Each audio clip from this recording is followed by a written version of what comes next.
itu dekat aja takut. Nah, terus kadang-kadang bikin gatal orang, bikin takut orang, itulah ular. Nah, kenapa kita sekarang boleh dikatakan kita itu sekarang itu masih sebagai ular? Karena kita itu kadang-kadang untuk bisa menjadi orang lain supaya nurut sama kita itu mungkin dengan pengaruhnya, mungkin dengan kekuatannya, mungkin dengan jabatannya, orang itu bisa nurut. Nah, jadi ada unsur-unsur di situ, ada unsur-unsur kekuatan yang mana orang lain bisa nurut, bisa takut oleh kita. Nah, itu makanya kita disebutkan, makanya kita kalau mengkaji di di lamang ini, kita ini masih ular. Kadang-kadang kita itu masih bikin gatal orang. Maksudnya gatal orang itu kadang-kadang istilahnya itu orang melakukan ini dan itu, ya kita omongin, kita ganggu atau kita gimana, itu diibaratkan kita itu menggatali orang lain, mengganggu orang lain. Itu adalah kita. Jadi kita itu makomnya itu masih di ular. Karena kita itu untuk orang lain supaya takut, orang lain supaya nurut sama kita itu masih mengandalkannya itu pengaruh, kekuatan ataupun yang lain-lainnya itu. Nah, di sini Thariqah Qadiriyah wa Naqsabandiyah mengajarkan kepada kita bagaimana caranya agar kita menjadi kupu-kupu. Karena kupu-kupu itu pasti cikal bakal kupu-kupu itu dari ular. Apakah kita selama ini dengan seperti ini, keadaan kita seperti ini salah? Bukan, enggak salah, tetapi belum benar. Jadi enggak salah tapi belum benar. Nah, jadi karena kita masih dalam tahap proses. Nah, jadi kita oleh guru kita ini diproses melewati talqin dikir itu, yaitu dikir yang ditanamkan di dalam kolbu kita. Siapa tahu kita bisa didaur ulang, kita bisa dari ulat menjadi kupu-kupu. Nah, tapi jangan yakin kita pasti akan jadi kupu-kupu gitu. Nah, tetapi siapa tahu kita bisa jadi kupu-kupu. Nah, bagaimana prosesnya kalau kita mau jadi kupu-kupu? Kalau kita mau jadi kupu-kupu, tentunya kita harus merujuk kepada sifat kepompong. Bagaimana sifat kepompong? Sifat kepompong itu yaitu kalau yang kita lakukan itu yaitu dengan memperbanyak tirakat, ya, memperbanyak tirakat. Karena kepompong di situ, ulat kalau sudah menjadi kepompong tidak makan, tidak minum, panas kepanasan, hujan kehujanan, dan ketika dia menjadi kepompong, dia benar-benar hanya mengandalkan daripada kekuasaan dan pertolongan dari Allah. Karena dia itu cuman hanya bergantung kepada seutas tali yang sangat kecil. Ada bahaya dia nggak bisa lari, ada yang mengganggu dia juga nggak bisa minta tolong. Jadi benar-benar ketika seseorang menjadi kepompong itu, maka hatinya itu akan hanya menjeritnya itu hanya kepada Allah. Nah, jadi ketika kita ditanamkan di dalam kolbu kita ismudzat, yaitu dzikir khofi itu, maka pada hakikatnya itu kita itu supaya belajar untuk bisa menjadi kepompong. Secara lisan boleh lah istilahnya itu, karena makom kita masih seperti ini, minta bantuan sama si A, mungkin minta bantuan sama si B, tetapi secara kolbu tetap kita yang ada adalah ismu zat yang telah dikirkan oleh guru kita.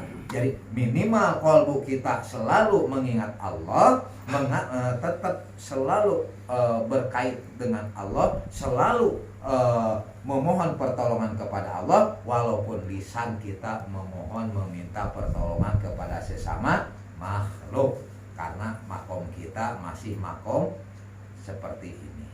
Ya, jadi kalau makom seperti kita, istilahnya itu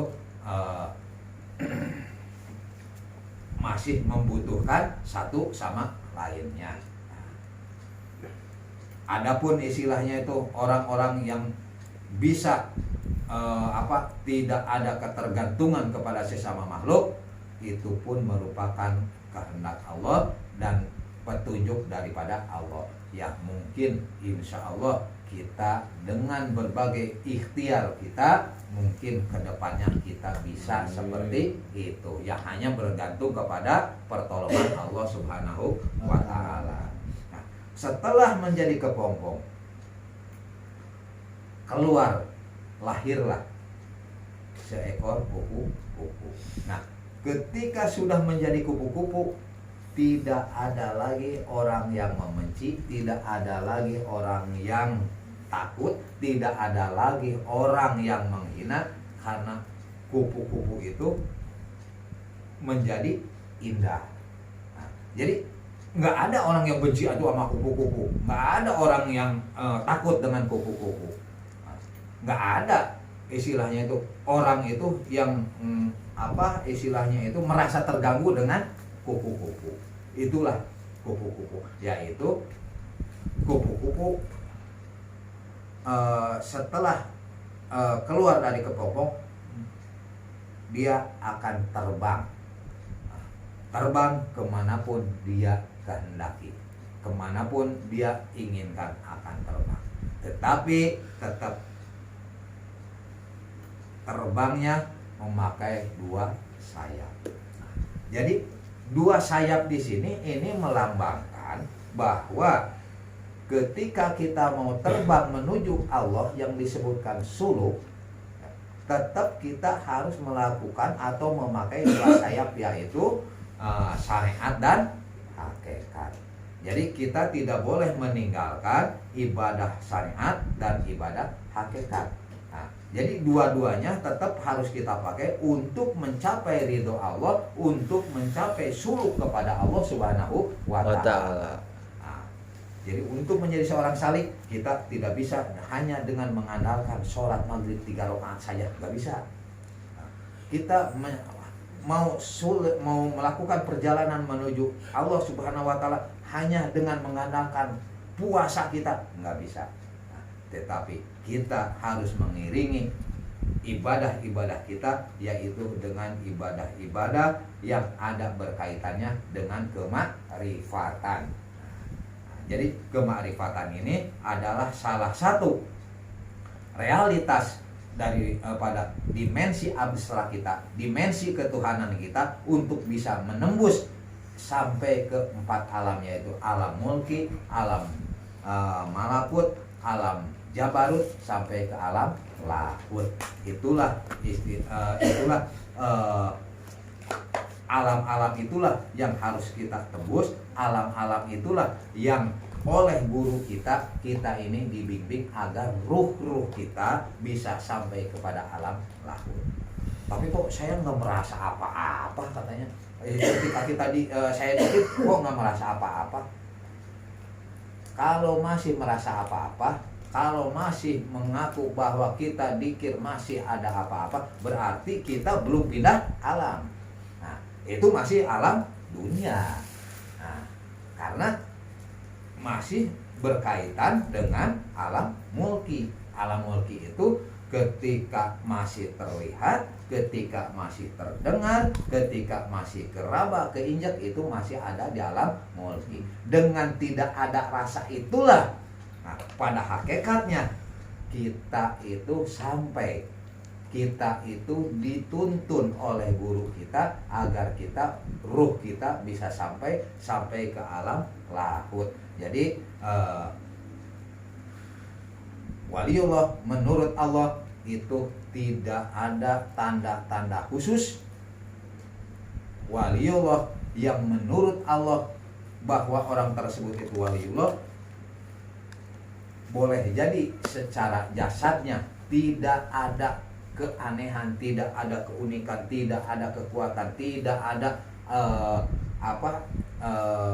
tidak ada kelebihan. Nah, tetapi Allah Maha berkehendak, Allah bisa saja di sini menurut Allah ada yang menjadi waliullah menurut Allah, karena kolbunya yang ketika dikir tembus kepada Allah, maka itulah yang oleh Allah akan dinobatkan sebagai waliullah. Nah, jadi kalau ketika kita dikir tidak merasa apa-apa, teruslah berzikir. Nah, kita ketika berzikir bisa merasakan apa-apa, cobalah tahan untuk tidak untuk tidak istilahnya itu mengumbar omongan, wah saya dikir tadi seperti ada ini ada itu. Tolong jangan seperti itu, karena itu hanyalah sebagai bonus atau sebagai hadiah. Nah, karena apa? Walaupun diceritakan kepada orang lain, belum tentu sama satu sama lainnya itu rasanya antara dikir saya dengan Pak Ading itu akan berbeda. Itu akan berbeda-beda. Jadi istilah cukuplah mau merasa atau tidak, kita teruslah istiqomah untuk berzikir kepada Allah Subhanahu wa taala. Yang ketiga, ini terkait bahwa terkesan di thariqah kita ini kesannya untuk terlalu mengkultuskan guru kita. Sampai-sampai kepada guru kita nyebut bahwa guru kita itu adalah guru agung. Padahal kalau istilahnya itu tetangga saya juga ada namanya Agung, juga nggak dipermasalahkan gitu. Guru. Ini ada guru agung katanya. Nah inilah yang banyak ini gitu. Jadi seolah-olah kita itu mengkultuskan kepada guru kita.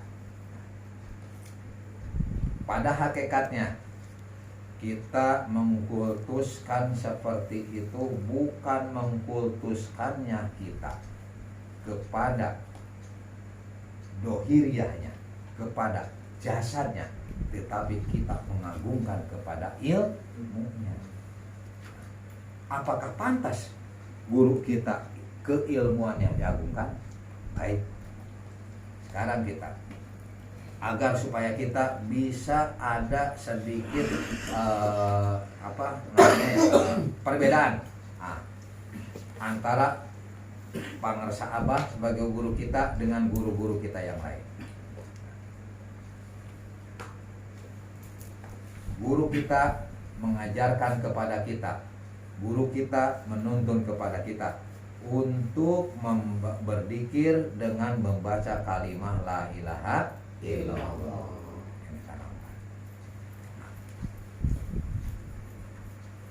Mungkin ada satu majelis, misalkan Cibarusah bersolawat atau Puri bersolawat, Puri berzikir, ataupun Cibarusah berzikir.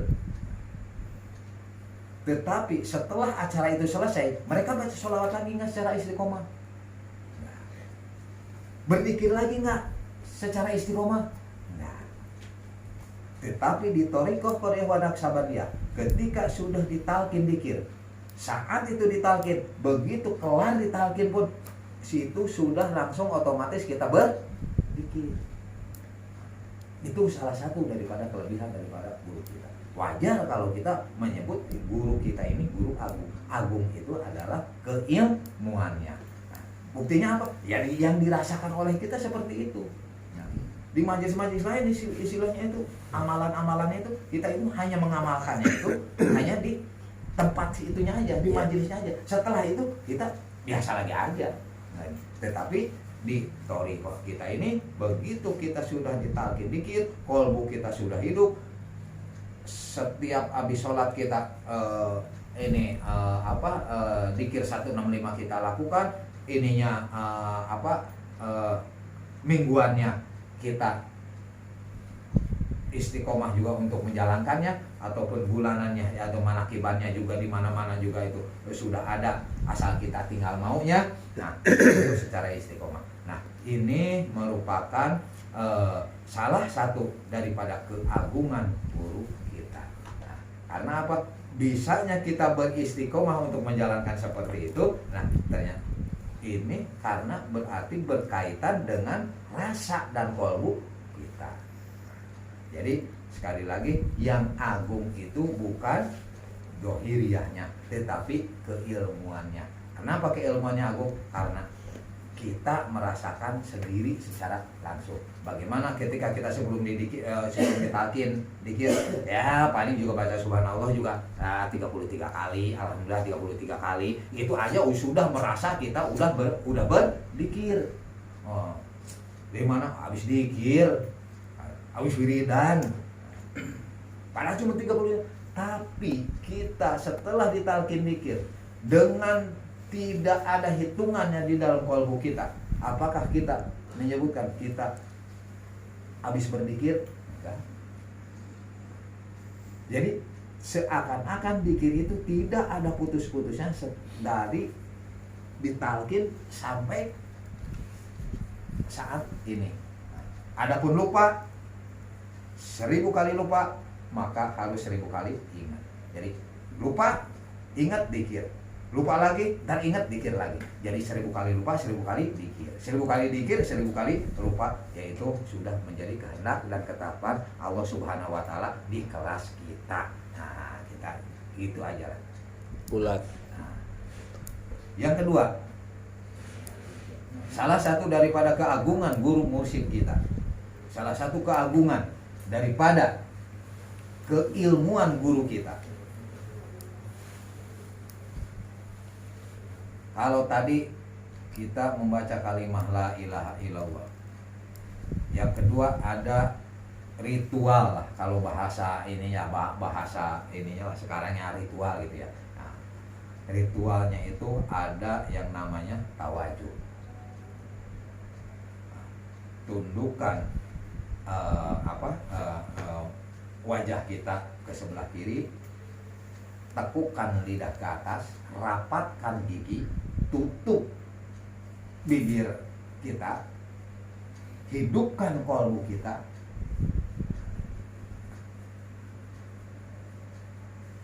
Di situ kita zikir topik, tak, tak, tak, tak, tak, tak, tak.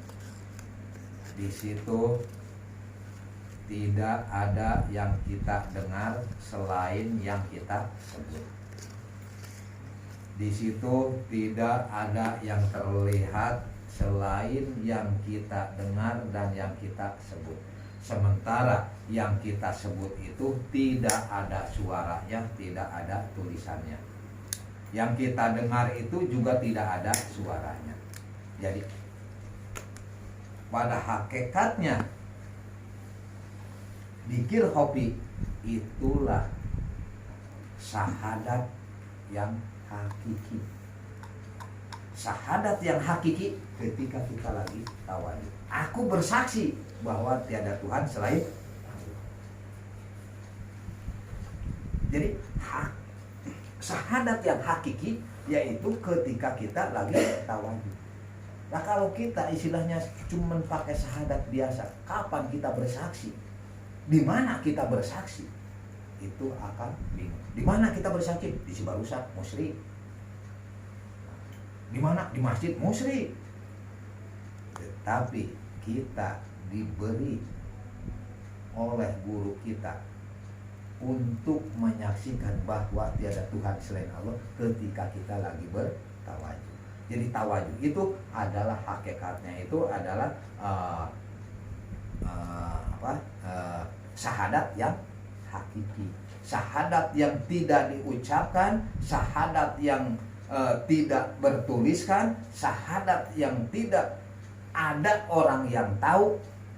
Itulah syahadat yang hakiki. Jadi Ketika kita bertawajuh, maka seakan-akan kita benar-benar menyaksikan bahwa tiada Tuhan selain Allah. Karena yang ada hanya yang kita sebut, yang didengar hanya yang kita sebut, yang dilihat hanya yang kita sebut. Semua tidak ada kecuali yang kita sebut, yang dinamakan Ismul Zat, yang ditalkinkan oleh guru mursyid kita, dan guru mursyid kita juga ditalkinkan oleh para guru lainnya sampai kepada Kanjeng Nabi. Maka sampailah kepada kita, alhamdulillah kita telah mendapatkan talqin dzikir, berarti kita telah menemukan syahadat yang hakiki. Wabillahi taufiq wal hidayah. Wassalamualaikum warahmatullahi wabarakatuh. Waalaikumsalam warahmatullahi wabarakatuh. Alhamdulillah, kajian demi kajian sudah kita lewati, kita dengarkan. Tinggal nantinya kita pengamalan dalam kehidupan sehari-hari, ya. Jangan sampai kita ngaji tapi tidak ada rasanya, ngaji tidak ada hasilnya, ya, seperti itu. Tadi saya katakan untuk melatih untuk puasa ngeruh, namanya puasa ngeruh. Jadi kita puasa tirakat, tadi dikatakan tirakat itu nggak makannya bernyawa, itu termasuk telur Pak Teguh, ya. Telur jangan selama seminggu aja. Makan yang lain bebas, yang penting yang bernyawa-nyawa, hewani terutama, ya. Kita vegetarian dulu lah, vegetarian, ya. Jadi melatih darah kita, membersihkan darah kita dari sifat-sifat hewan, gitu, ya. Agar nantinya kita kalau bertawajuh khususnya itu hati kita itu bersih, hati kita itu cepat menerimanya, gitu, ya. Hati kita cepat menerima. Itu adalah bagian, tadi juga disebutkan oleh Pak Suryana, itu bagian daripada tirakat, bagian daripada kepompong tadi, ya. Ya, kita kalau mau naik, ya pendungannya harus jangan ada beban terlalu berat, kan gitu, ya.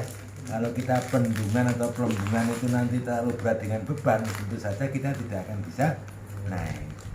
Itulah tadi disebutkan Pak Suryana sebagai lambang, yaitu kupu-kupu, dari mulai ulet yang menjijikan, yang menggateli, ya, kadang-kadang omongan gateli, perbuatan gateli, kan gitu, ya. Ya itulah kita, seperti itu, ya. Ya kita mau nggak mau ya harus jadi kepompong, harus bisa tirakat. Apakah mesuh diri, artinya tuh mengurangi tidur kita, mengurangi makan kita, menjaga pola makan kita, ya kan? Tirakat lagi menjaga telinga kita, jangan sok dengerin yang ndak-ndak, menjaga mulut kita, jangan sok ngomong kasar, nyakitin orang. Itu bagian daripada kepompong, tirakat, seperti itu, ya. Ya memang berat, memang semua itu berat, ya. Tapi untuk siapa? Bukan untuk tetangga, bukan untuk anak kita, ya untuk diri kita. Karena yang laporan itu bukan tetangga yang laporan. Kalau yang pulang itu kan kita, diri kita yang harus kita persiapkan, kita bekali. Ya alhamdulillah kita ikut di TKN ini, kita ibaratkan tadi tak bilang ada yang bimbing. Jangan sampai kita orangnya baik, naik hajinya 3 kali, gitu, ya, tapi tidak punya guru yang bimbing jalan pulang. Nah itu repot lagi tuh. Kita mau pulang kemana, ngikut siapa, nyampe ke tujuan apa enggak, kan seperti itu, ya. Beda dengan halnya kalau kita ada yang membimbing. Contohnya kemarin sudah saya katakan, dari Surabaya ke Jakarta kalau tidak ada yang bimbing tidak nyampe pada tempatnya, ya kan? Tapi kalau ada yang bimbing cepat dia, oh ya ini Tugu Munas di sini. Nanti kalau sendiri bingung, baru nyampe Bekasi, ya kan? Hotelnya tinggi-tinggi udah dikira Jakarta aja, karena nggak ada yang membimbing, yang mengetahui secara langsung. Terakhir kalinya tetap pesan saya, jaga jiwa dan raganya, ya. Jaga jiwanya ibaratkan burung, ya. Harganya mahal, ngocehnya itu cakep, ya. Ya toh? Jangan sampai kurungannya itu tidak dijaga sehingga burungnya nanti terbang dengan sendirinya, ya kan? Nah gitu. Jadi jiwa dan raga harus tetap dijaga. Jangan sok kuat tapi jiwa bobrok, nggak dilihat. Orang itu yang dilihat burungnya, bukan sangkarnya. Mau sangkarnya itu harganya 1 juta, burungnya gladek atau burung darah nggak dilihat. Yang dilihat adalah nilai daripada jiwa yang ada di dalamnya. Begitu juga kita sebagai insan manusia, seperti itu ya. Lagi kita rekod Qadiriyah Nasabandia, kita mendalami ilmu tasawuf, ilmu kelembutan hati ya. Jangan sampai nanti waktu wah ikut ngajian wah ngaji torekot, waduh itu berat. Orang lain sudah tahu bahwa torekot itu pengajaran tasawuf. Tasawuf itu apa? Mengajari kelembutan hati, kebersihan hati. Tapi kelakuannya Pak Wak kok seperti itu banget katanya tasawuf. Waduh, wah ya seperti itu ya. Jadi tetap kita harus menjaga semua dijaga. Selalu ingat dan terus ingat. Kalau ingat kan deket ya kan? Ingat deket, ingat deket ingat kan gitu. Nggak mungkin tetangga yang jauh diingat duluan, pasti tetangga yang deket yang selalu paling cepat diingat. Begitu juga dengan kita, dengan hubungan kita dengan Rabbul Alamin, dengan Allah Subhanahu wa Ta'ala. Tentu saja kalau kita sering ingat dengan yang bikin hidup, pasti yang bikin hidup akan dekat dengan kita. Ya, kita masih ada acara selanjutnya ini ya. Kita tutup dulu dengan sholawat Bani Hasyim. Karena alhamdulillah saudara kita Pak Sarkum ngadain cemilan apa ini ya. Masya Allah, jangan sampai memberatkan Pak Sarkum ya. Semoga apa yang sudah diberikan kembali barokah. Amin. Satu keluarga ya. Pak Suryana monggo didoain dulu. Ini biar ada ininya mah. Ini lah. Enggak. Ya. Nah, diberikan. أعوذ بالله من الشيطان الرجيم بسم الله الرحمن الرحيم بالبركة والكرامات والكرام فلنشهد مشهد الوفاة وبالبركة والكرامات فلنشهد الحمد لله وبالبركة والكرامات فلنشهد عبد القادر الجيلاني بشفاعة نبي محمد بإذن الله ورضا الله اقضي حاجاتنا ويسر أمورنا وأن تحصل مقاصدنا وخصوصا جميع المقصود فساكم الفاتحة. أعوذ بالله من الشيطان الرجيم. بسم الله الرحمن الرحيم. الحمد لله رب العالمين الرحمن الرحيم مالك يوم الدين. إياك نعبد وإياك نستعين اهدنا الصراط المستقيم صراط الذين أنعمت عليهم غير المغضوب عليهم ولا الضالين. يا سلام الإكرام اللهم صل وسلم على حبيبنا وشفيعنا